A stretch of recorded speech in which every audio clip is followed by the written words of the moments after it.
अपने अपने पैरामीटर्स हैं। तो वो जो एप्पल का मालिक है, सीईओ था स्टीव जॉब्स और जुकरबर्ग जो फेसबुक का मालिक है, इन दोनों की जॉइंट ओपिनियन आए थे।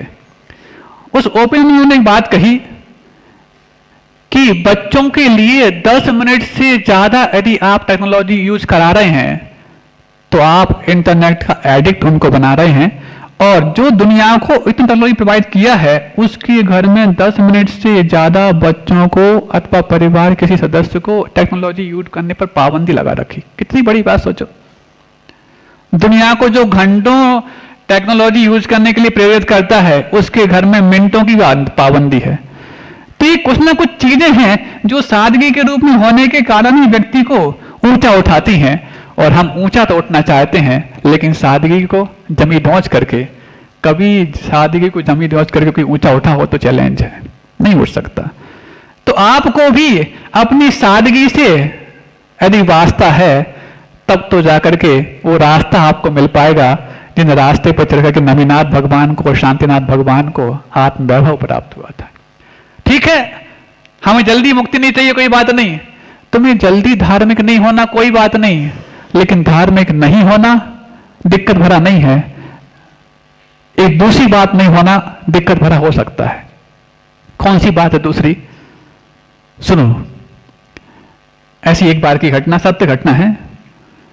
एक सॉफ्टवेयर इंजीनियर था, उसको भी शादी की समस्या आ गई, और समस्या आने के बाद जब वो देखने के लिए गया परिवार के साथ कन्या के लिए, तो पहले की बात अलग थी कि पहले तो माता पिता ही सब तय कर लेते थे। अंत में जाकर के जब विवाह हो जाता समझ में आता था कि हमारा तो विवाह किससे हो गया है। हाँ, वो जमाना अलग था, क्योंकि विश्वास का जीवन है विवाह का जीवन, और जब विश्वास ही करना है तो देख परख क्यों करना, तर्क वितर्क क्यों करना, सवाल जवाब क्यों करना। और जो विश्वास के आधार पर अपने जीवन साथी को चुनते थे वो अपने विश्वास में इतना पुण्य गाढ़ा करते थे कि भले ही कोड़ी से बांध दिया हो, ये भाग पर भरोसे की बात तो थी, लेकिन पुरुषार्थ पर भी उनका इतना भरोसा था कि तुम कोड़ी से बांध दोगे ना, बांध देना, ये तुम्हारे पुरुषार्थ की बात है, लेकिन मुझे अपने भाग्य से भले ही कोड़ी मिला हो लेकिन अपने पुरुषार्थ से उसको कामदेव बना डालूंगी। और मैना सुंदरी ने अपने पुरुषार्थ से श्रीपाल को कामदेव बना डाला। लोग मैना सुंदरी को सिर्फ भाग भरोसे जानते हैं। मैना सुंदरी भाग की उपासक नहीं थी, वो भाग के साथ साथ पुरुषार्थ को भी उसने तरजीह देती थी, क्योंकि भाग्य में और पुरुषार्थ में मीनिंग का फर्क नहीं है, मात्र टाइम का फर्क है।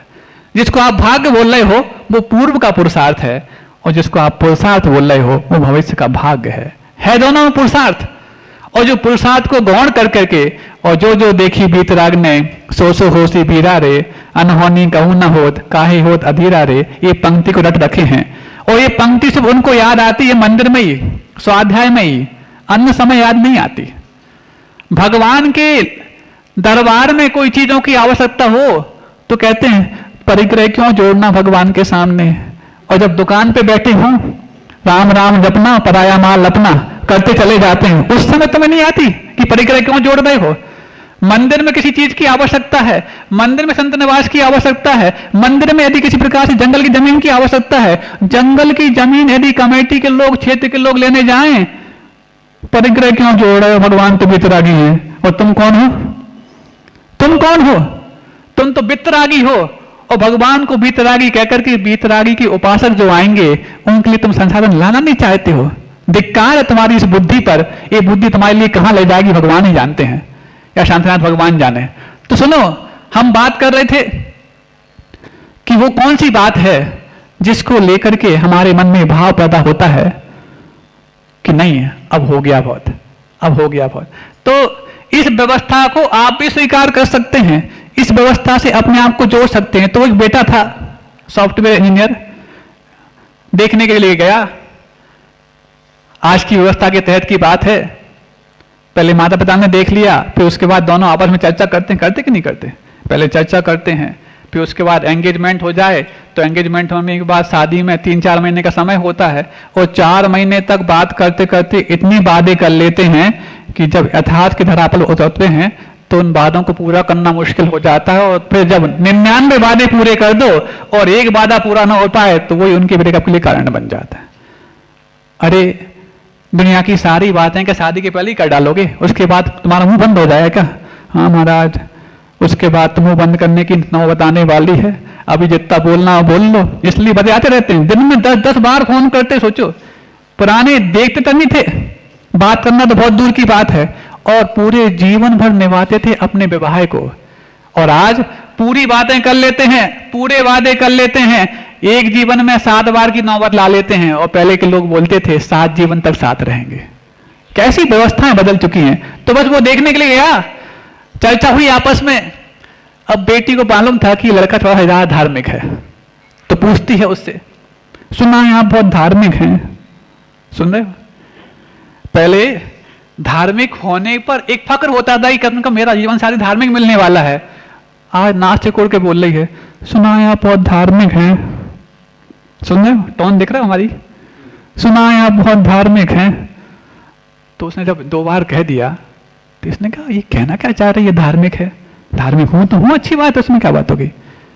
लेकिन समझ गई उसकी टोन में, ये समझ गया कि कुछ और कहना चाह रही है। तुरंत उसने एक जवाब दिया और उसको लाजवाब भी कर दिया। वो कहता है, हाँ मैं धार्मिक तो हूं लेकिन व्यावहारिक भी हूं। धार्मिक होने के मायने जो अव्यावहारिकता मान लेते हैं उनको समझना चाहिए। अरे उन्होंने व्यवहारिकता इतनी ऊंचाई तक प्रदान कर दी है कि उस व्यवहार को उन्होंने व्यवहार धर्म में भी जीना प्रारंभ कर दिया, तब तो जाके धार्मिक हो पाए हैं। और तुमने अपने आप को इतना अव्यावहारिक बना लिया है कि तुम अपना पहला व्यवहार जो भगवान के प्रति होना चाहिए वही नहीं निभा पा रहे हो, तो इंसान के प्रति तुम्हारा व्यवहार कितना हो पाएगा? तुम ना व्यावहारिक हो ना धार्मिक हो, और दूसरे को धार्मिक होने पर तुम्हारे लिए दिक्कत होने लग गई। तो ये जवाब सुनकर के लड़की को लग गया कि नहीं, सटीक जवाब दिया है।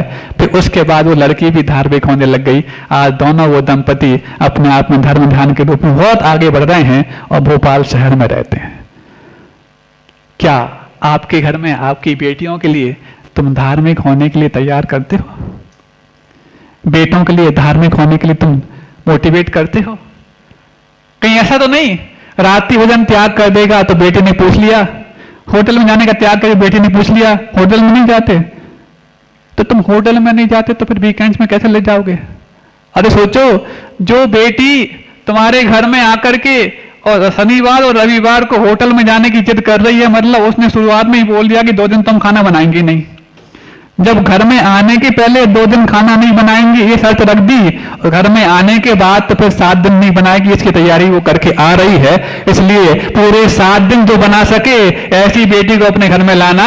भले ही हमारे घर में नौकर चाकर कितने लगा देना वो बनाए, लेकिन शर्त में यदि ये आ गई है तो बिखराव के बीज बो करके आने वाली वो चीज तुम्हारे घर में परस्परोपग्रहो जीवानाम और वसुधैव कुटुंबकम की भावना को उन्नत नहीं बना पाएगी, वो तो बिखराव की भावना को ही उन्नत बना पाएगी। इसलिए न्यूक्लियर फैमिली और न्यूक्लियर बॉम्ब दोनों विस्फोटक होते हैं।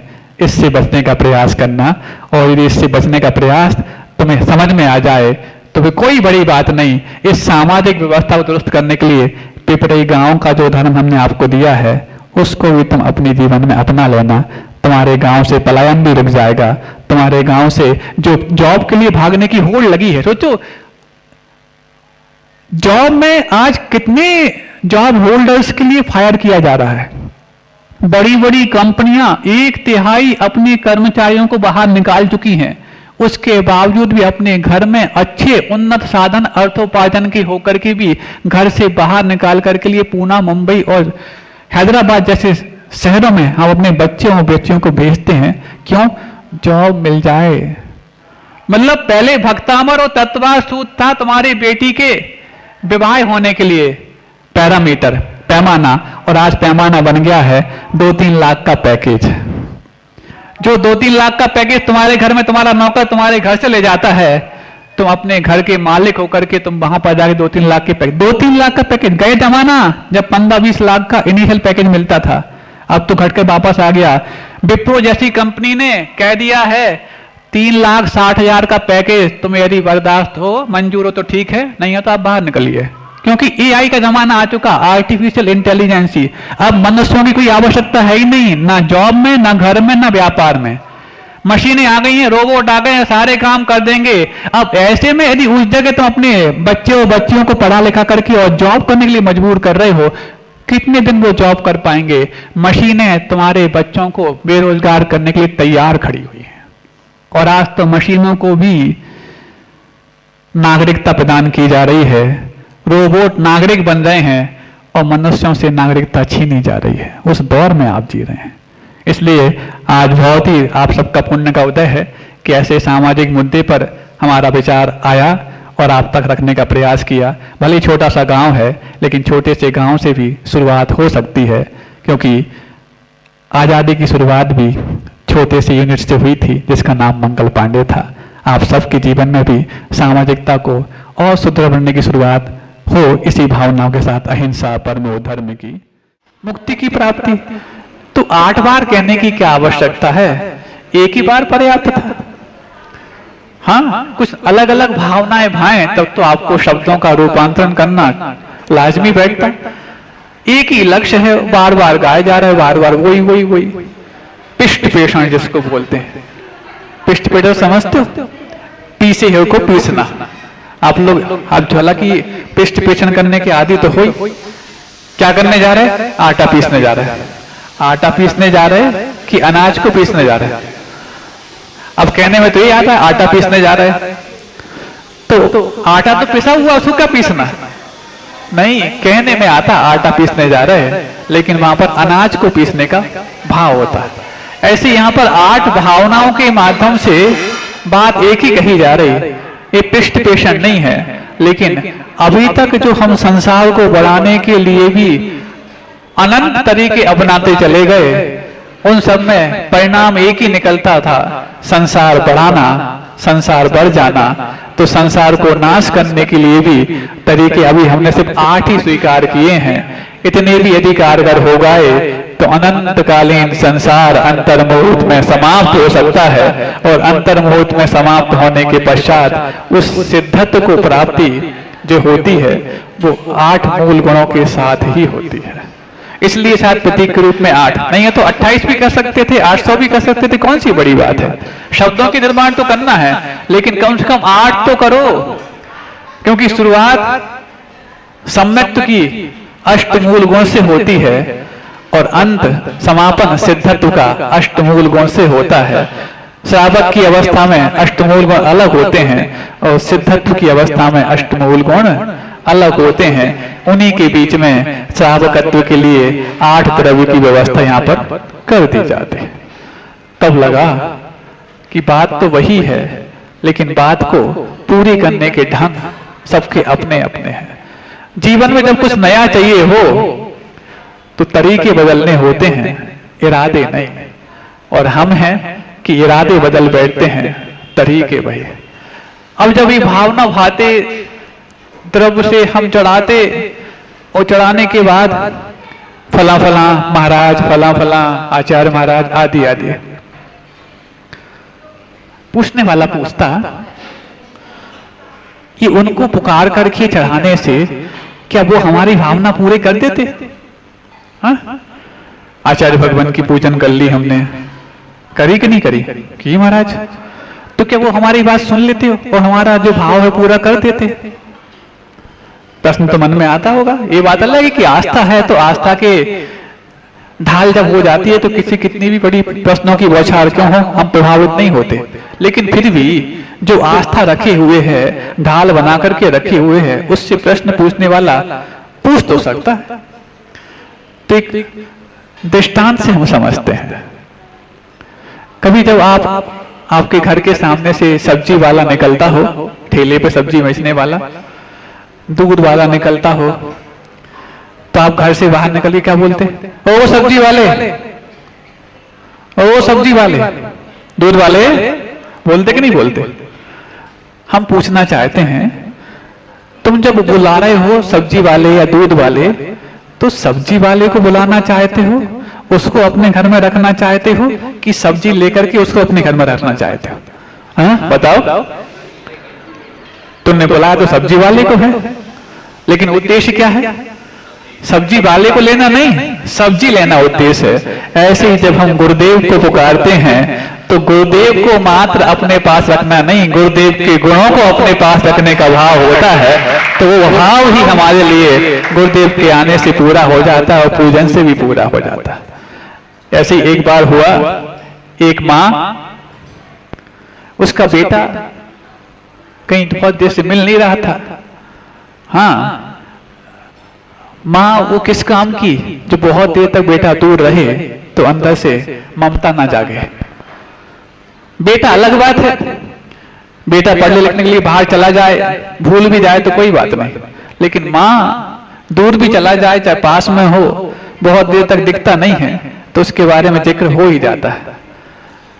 भोजन बना रही थी, बनाते बनाते किचन में तो था, दिख नहीं रहा, बाहर निकल कर आती, बेटा, ओ बेटा, कैसे बोलते आप लोग? ऐसे बोलते, हम लोग को वो टोन नहीं आती, आप लोग को आती होगी टोन। ओ बेटा, कहाँ गया? अब इतने में बेटा सुन रहा था कि माँ पुकार रही है।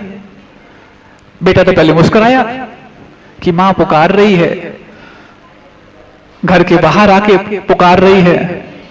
2-3 बार जब पुकारा तो बेटे से भी नहीं रहा गया, परेशान क्यों करते हैं। वो उस रसोई घर में ही बैठा था चुप करके कोने में, और माँ नहीं दिखा, माँ बाहर चलेगी, पुकारने लगी। माँ बाहर जाके उस बेटे को पुकार रही, लेकिन भीतर से ही वो बेटा जो चुप करके बैठा था बाहर निकल करके आ जाता है और माँ की गोद में चढ़ जाता है। ऐसे ही हम भगवान के सामने बाहर जाकर के पुकारते हैं, भगवान जन्म जरा मृत्यु विनाशनाय जलम निरूपामिति स्वाहा।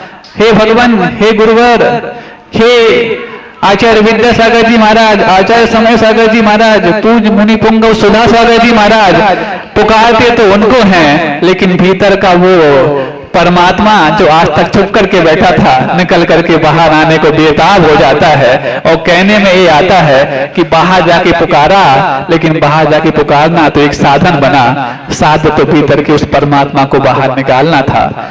ऐसे ही भक्ति व पूजन के माध्यम से हमारा होनहार परमात्मा बन करके हमारी होनहार को सुधारने के लिए कारण बन सकता है। बने इन्हीं भावों के साथ अहिंसा परमो धर्म की